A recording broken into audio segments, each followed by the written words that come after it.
сөздермен бейнеленген. Біз тарихтан кемеңгерлікті, математикадан зергерлікті, жаратылыс ғылымынан тереңдікті үйренеміз. Математиканы білмейтін адам басқа ғылымдарға қабілетті емес. Ақыл ойды ретке келтіретін математика. Арифметика математика ғылымдардың патшасы.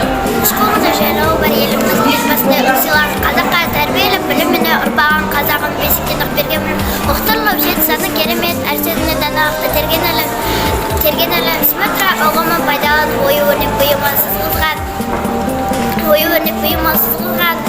Заңдардың профика басшысы аптан ғажайып зәлімелер тұрғыға аламның патшасы атанған. Евклид Фалес Пифагордан бата алған. Төзбейтін өтіріктен жалғандыққа жастықтан немесе қаталдықсын ақыл ойдың тәрбиеге келтіретін дағдыс пен математика атанған. Төрт кісіге шай құйғанша төртпен бірге қосайда, төрт аяқты жылқы да сүрінеді, төрт аяғы тең жорға сүдігерде саспайды. Біреуге 5 күн алда келсе, біреуге 5 күн кейін келеді. 5 саусақ бірдей емес, 5 бармақ жиналса жұдырық болады. Жеті жұрттың тілін біл, жеті түрлі білім біл. Жеті атасын білмеген жетімдіктің белгісі. Сұрақтарымыз бар. Мына жаңағы қошуымызда асықтар бар. Сол асықтарды алып, өңірленген әрбір асыққа сәйкес мына қошуымызда сұрақтарымыз бар.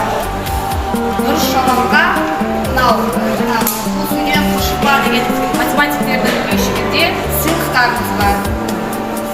Құрметті ұстаздар, бір-біріне келіп асықтан алып.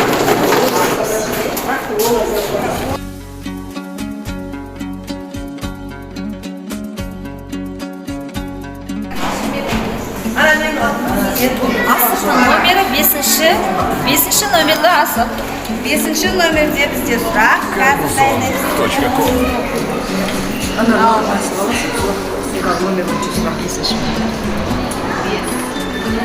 Айқасқан екі таяқ тұрады жоқты сұрақ. Ол бізде жауабы. Айқасқан екі таяқ. X жауабы X.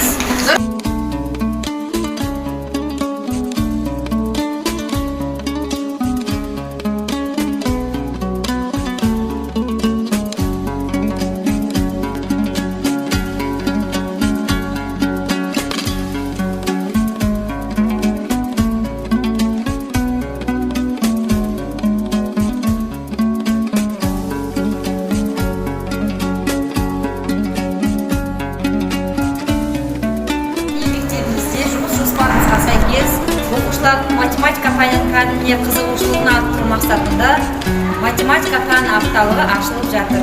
Барлықтарыңызға шығармашылық табыс тілеймін. Апталықтың өту барысында оқушылар белсенді болып, тек қана биіктен көріне берсін. Рахмет.